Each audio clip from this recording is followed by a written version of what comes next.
Tomorrow marks 10 years since the deadliest landslide in U.S. history happened in Washington state. Our Hannah Kim and David Rose are in Oso tonight. Let's get back to them right now with more of these moving stories.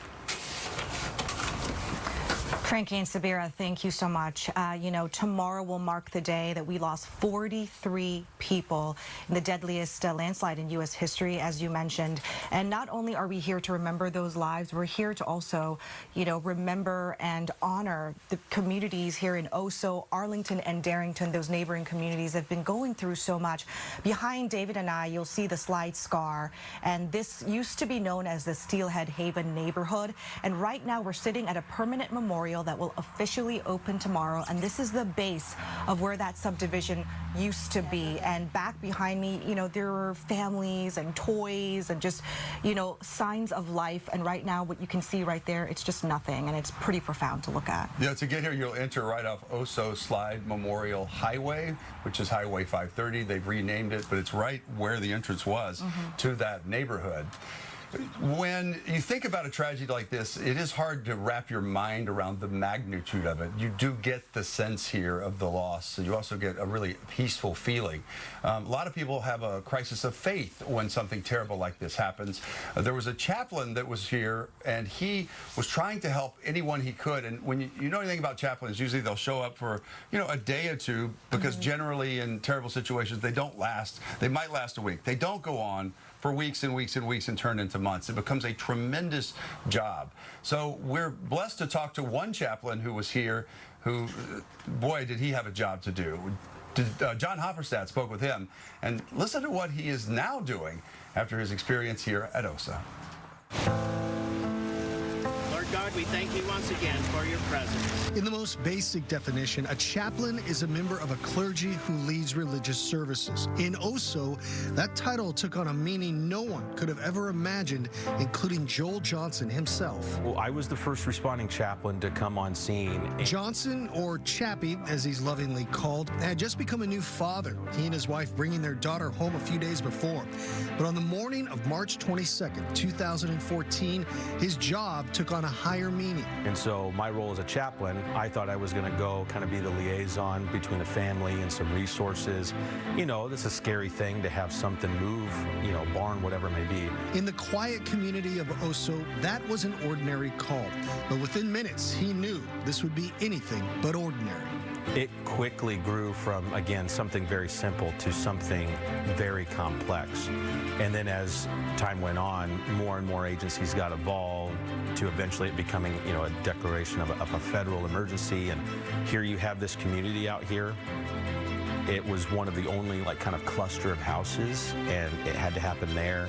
And at one point, we were like around 200 names of people that were missing, or, family couldn't connect or whatever. He spent the next 38 days supporting victims' families, first responders, and members of the community.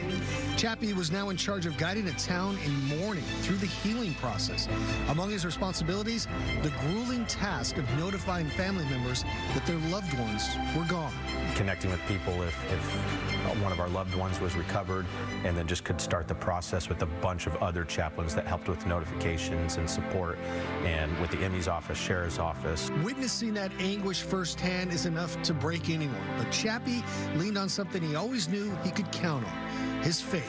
If it were up to me and just in my own strength and everything going on, I would have found a nice quiet corner to huddle down, be in the fetal position, just hiding and getting out of everything. But recognizing that, with my faith background and everything, recognizing that I could lean on the strength that God gives me, helped me to, beyond my natural abilities, just go and help others. These tragedies can make people question their faith. For this chaplain, it was no different. I just had to kind of wrestle with the fact that I might not know why, and I might not be able to offer a good explanation, but what I can do instead is offer the support and the promise to the first responders in the area and to the families that have stuck this out for almost 10 years now, that I'll be there for them and support them however they need it.